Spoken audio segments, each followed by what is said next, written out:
E aí, meninos, tudo bem? Vamos para mais uma aula nossa?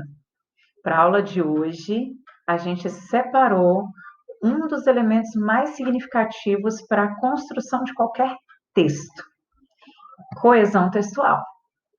Então, a gente já tinha disponibilizado para vocês material em PDF sobre coesão referencial e coesão sequencial. E hoje a gente vai falar sobre coesão referencial, ok? Cadernos a postos, caneta também, e anotem até o que eu estou pensando. Tranquilinho? Vamos lá? Queridos, tudo que remete à coesão, que está lá na nossa competência 4 do Enem, remete à construção, à articulação das orações, dos períodos dentro de um texto. Por isso que a gente tem essas duas configurações de coesão: a coesão referencial, que retoma algo que foi dito anteriormente, e a coesão sequencial, o que dá assim um gancho para aquilo que vai vir em sequência na construção do seu texto, ok? Então, toda vez que a gente fala de coesão, a gente está falando de costura das ideias, de costura dos elementos sintáticos. Lembrando aqui um ponto importante: não basta só saber uma lista de elementos coesivos, de elementos de costura de orações. É preciso saber o sentido deles, porque exatamente por isso que o texto vai ter ou não coerência, que é uma estruturação ampla de sentido como um todo, ok? Então, vamos continuar aqui. Toda vez que a gente fala de coesão, a gente está falando de conexão de vários enunciados, e que esses enunciados não foram simplesmente colocados ali ao acaso, mas que eles têm relações de sentido entre eles. E que, consequentemente, isso favorece a compreensão de sentido de um parágrafo inteiro, e do parágrafo com outro parágrafo, e do texto como um todo, ok? E é exatamente por isso que a gente chama de conectivos ou elementos de coesão, porque são eles que realmente costuram essas informações. Eu gosto muito de pensar na metáfora da costura mesmo. O que faz com que a gente tenha, por exemplo, uma peça como camiseta bem estruturada é que tipo de linha nós colocamos ali e se essa linha fez uma conexão adequada dentro da parte manga com a parte tronco de uma camisa. É a mesma estrutura. O meu tronco vai ser um parágrafo ou uma oração, minha manga vai ser um parágrafo ou uma oração. E os elementos de conexão vão ser essa linha que costuram um com o outro. Ok? Tranquilinho? Espero que esteja tudo em paz aí. Então vamos lá. A gente colocou um texto aqui bem bizarro, um texto que de forma grosseira a gente fala, olha, tem uma falha de sentido aqui, olha, a pessoa não se ligou na argumentação aqui, mas ele tem elementos coesivos que interrelacionam muito bem as informações desse texto. Quer ver? É sabido que a vida extraterrestre depende da manufatura, sobretudo para a criação de mexilhões. É sabido ainda que a população os cultiva em plataformas flutuantes, as quais são compradas da Terra. Em vista disso, a pacificação das fronteiras universais fez aumentar consideravelmente esse comércio. Agora, por todo o planeta, países investem em tecnologia de ponta para a melhoria contínua dessas plataformas. Amores, tem uma coisa muito, muito louca nesse fragmento de texto: vida extraterrestre, manufatura e criação de mexilhões. Mas esse texto consegue ter uma coesão tão bem feita que você fala, peraí, pacificação das fronteiras universais, aumento do comércio, os países dentro de um planeta investem em tecnologia de ponta para poder ter uma melhoria das plataformas. E como que isso se dá? Exatamente da seguinte forma: esse ainda dá continuidade àquilo que foi dito. É sabido que a vida extraterrestre depende da manufatura, sobretudo da criação de mexilhões. Ainda, então dá uma ideia de a mais, ok? Quase que um conectivo aí de adição. Depois, a gente tem que a população os cultiva. Cultiva o quê, gente? A vida extraterrestre? Acho que não, hein? Vai cultivar os mexilhões. Masculino plural. O que foi dito anteriormente, masculino plural, foram os mexilhões. A população cultiva os mexilhões em plataformas flutuantes e as quais são compradas da terra. Esse as quais retoma o quê? Plataformas flutuantes, que foi dito anteriormente. Então, está fazendo referência àquilo que foi dito anteriormente. Em vista disso, em vista do que foi dito no parágrafo anterior, estabelece uma relação de causa. A pacificação das fronteiras universais fez aumentar consideravelmente esse comércio. Que comércio, galera? A compra das plataformas flutuantes, ok? Agora, traz uma marcação temporal por todo o planeta. Esse planeta remete aí uma marcação de terra, ok? Então, é um sinônimo para a palavra terra. Países investem em tecnologia de ponta para melhoria contínua dessas plataformas. Que plataformas são essas? São as plataformas flutuantes ditas lá no primeiro parágrafo. Então, todos esses elementos aí são elementos coesivos que fazem referência a algo dito anteriormente, ok? Tranquilinho? Então, vamos para algumas estratégias de coesão referencial aí. Como a gente colocou, é uma relação que estabelece, que é estabelecida entre termos do texto, relacionando elementos que já foram ditos ou que ainda serão ditos. Quando eles foram ditos, nós chamamos de anáforas, são elementos coesivos anafóricos, são aqueles que foram ditos anteriormente. Quando eles ainda vão ser ditos, nós chamamos de catáfora. São elementos que vão aparecer, vão apresentar o sentido, o conceito a posteriormente dentro do texto, ok? Vamos ver aqui alguns casos. Eu posso fazer esses elementos, né, tanto anafóricos quanto catafóricos, por meio de sinônimos. Então, sinonímia é fundamental para evitar o quê? Repetição vocabular, ok? Olha o exemplo que nós temos aí. Os resultados daquela turma foram muito bons. O esforço e a dedicação da classe são notórios. A palavra classe, galera, substitui a palavra turma.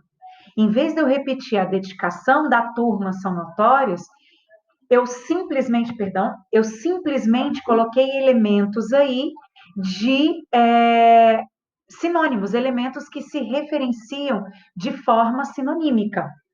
E é excelente vocês utilizarem isso dentro do texto, ok? O outro caso é o caso de hiperonímia, a relação entre hipônimos e hiperônimos. Hipônimo é o sentido mais restrito, hiperônimo é o sentido mais amplo. Então, é uma teoria de conjuntos aí. O sentido mais restrito está dentro do sentido mais amplo.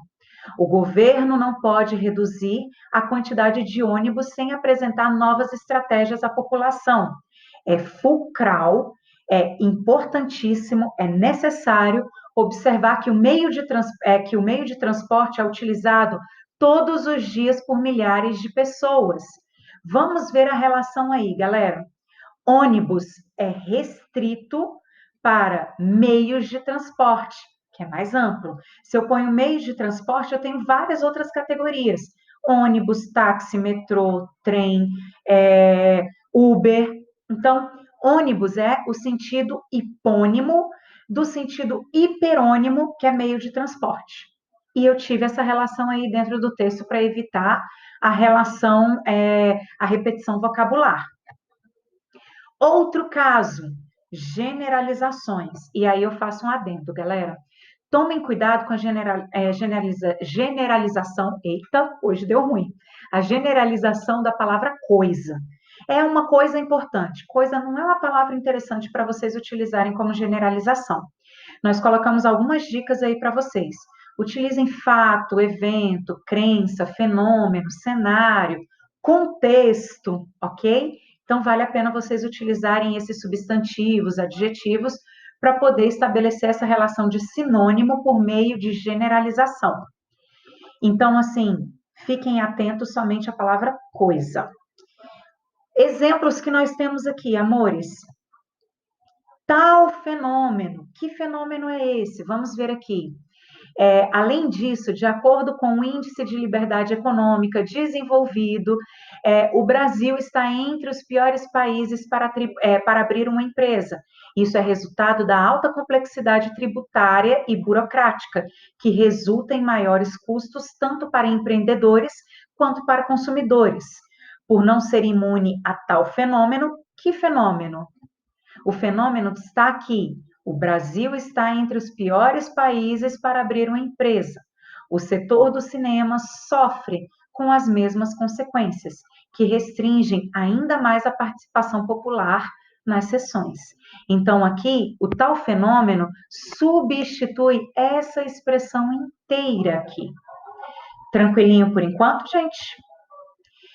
Também podemos ter aí, gente, a estruturação de substituição por pronomes, advérbios, verbos, substantivos. São determinadas classes de palavras que podem funcionar como referenciais dentro do texto. Vamos aqui para um caso. Historicamente, o bullying não era percebido como um problema que precisasse de atenção. Entretanto, nessas 3 últimas décadas, a visão disso mudou, assim como a sua ocorrência, que extrapolou o ambiente físico escolar e adentrou o ambiente virtual. Observem agora, a gente tem um su aí. Um su é um pronome possessivo, que nesse contexto remete ao termo bullying. Sua ocorrência, a ocorrência do bullying que extrapolou o ambiente físico escolar, ok? A visão disso também remete a quê? Não era percebido como um problema que precisasse de atenção. A visão disso, de não ser percebido como um problema que precisasse de atenção, mudou. Então, esse disso aí, que é uma preposição em contração com um pronome demonstrativo, substitui essa expressão inteira. Tranquilo por enquanto, gente? Uma outra forma são os artigos, tanto definidos quanto indefinidos. Geralmente, os artigos definidos funcionam como catáforas, ou seja, apresentam algo que vai ser dito a posteriori. E os indefinidos, como anáforas, apresentam algo que foi dito anteriormente. Isso não é regra, tá, gente? É uma possibilidade. Um estudante de 19 anos perdeu o controle do carro que dirigia e atingiu outros 4 carros na rua Sabará, região central de São Paulo, ontem de manhã. Apenas o estudante ficou ferido. Então, esse o estudante retoma esse um estudante que foi dito anteriormente. Elipse. Gente, eu adoro esse tipo de coesão. Adoro, porque é uma forma elegante de vocês fazerem a estruturação sintática do texto de vocês. Traz uma complexidade sintática aí. E evita repetição vocabular, ok? Olha só. Os representantes do Poder Executivo são escolhidos pelo povo. Já os do Judiciário, o que eu fiz com a elipse, gente? Eu subentendi, eu omiti a expressão os representantes do Poder Judiciário, para evitar essa repetição de representantes do poder. Então, eu coloco já os do Judiciário são politicamente indicados. Então, a gente tem uma categoria vazia aqui, porque a expressão representantes do Poder Executivo, representantes do poder já tinham sido mencionadas anteriormente, ok? Tranquilinho por enquanto, gente? Então, fiquem atentos a essas dicas de coesão e nós temos aí uma atividade dirigida para vocês nessa semana. Ela está orientada por meio de um Google Formulário. E cliquem lá na parte atividades, vai ter lá a atividade dirigida da semana 13 a 17 e um link com um QR Code para que vocês possam fazer essa atividade. Não se esqueçam que vocês têm até o dia 20 de abril para poder finalizar essa atividade, ok? Nessa semana também nós temos a nossa primeira aula de laboratório, aula remoto de laboratório. E essa aula remoto vai ser com um tempo para vocês tirarem dúvidas acerca da proposta de produção de texto sobre a importância da memória. Caso vocês tenham qualquer dúvida, podem postar uma dúvida de vocês acerca tanto do conteúdo da aula de hoje, quanto da atividade do Google Formulário ou da aula de laboratório na terça ou na quarta, dependendo do dia que vocês estão aí direcionados, para sanarem as dúvidas, ok? E vamos juntos, mantenham o hábito de estudos de vocês no decorrer dessa semana. Uma boa semana de estudos para vocês, cuidem-se e fiquem bem. Beijocas!